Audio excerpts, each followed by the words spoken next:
What is up, guys? Welcome back to another episode of After the Credits, the review show that I do that only gets 30 views, but I keep fucking making them anyway. Today we're going to be talking about Slots and Daggers, and this is going to be a rapid fire review. Very quick, to the point, not a lot to this game, so we're going to be able to fly through this very quickly. But without further ado, let's jump in, show you guys some gameplay, and talk about it a little bit. So, Slots and Daggers is a slot-based, dungeon-crawling roguelike, which I think is a really unique and interesting concept. I'm a little bit of a sucker for slot games. I don't go to the casino and play slots. That's a complete waste of money. But I have spent many an hour playing Pop Slots on my phone. Shout out Pop Slots. That game fucks. So I thought this was a very cool kind of combination of a lot of genres that I typically enjoy. And if you can tell from the video behind me, the game is visually outstanding.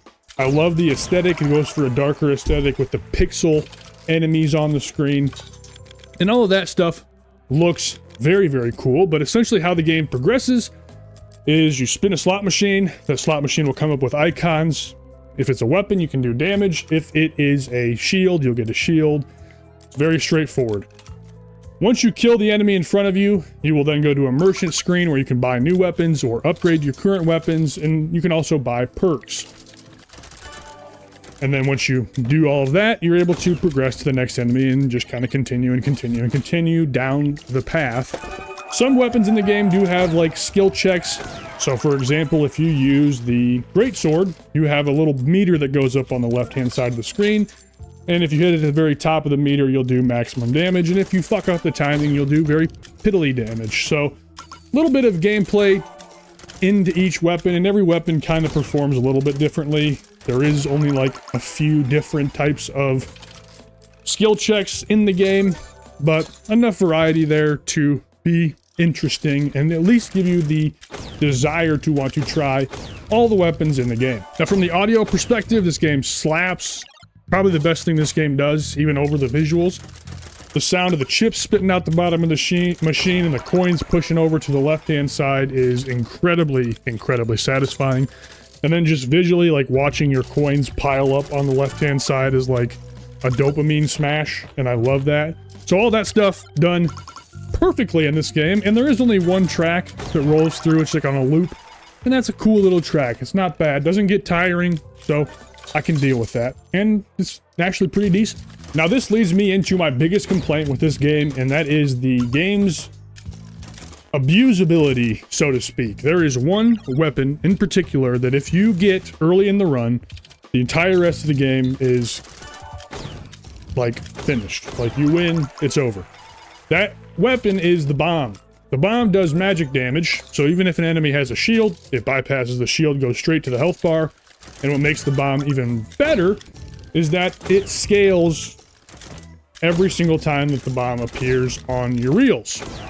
So when you get the bomb initially, it'll only do 20 damage, but the next time the bomb appears, it'll do 22 and 26 and 38, and it'll just keep fucking ramping up until it is destroying and one-shotting everyone in the entire game. So you could feasibly get the bomb on your first run playing the game without unlocking anything else and fucking be done with the game in 30 minutes.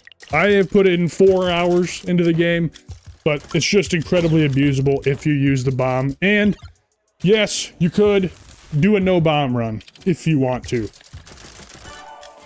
But why? I don't know. I never have that restraint. If the bomb pops, I'm taking that fucker and I'm smashing through the game. Now, abusability in a roguelike sounds like a positive, right? Let's take a very popular example like Vampire Survivors. Vampire Survivors has game mechanics.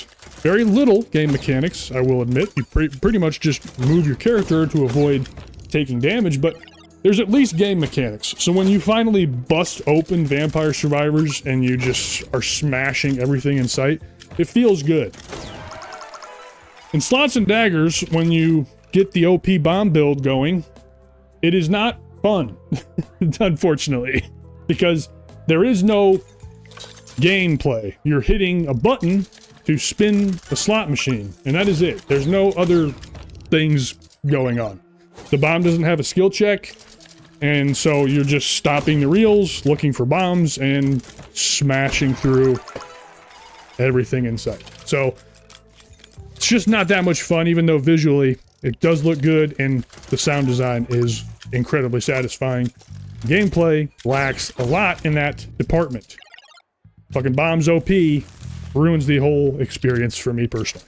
Now, that being said, the game is very cheap, $8 full price, and it constantly goes on sale below $5.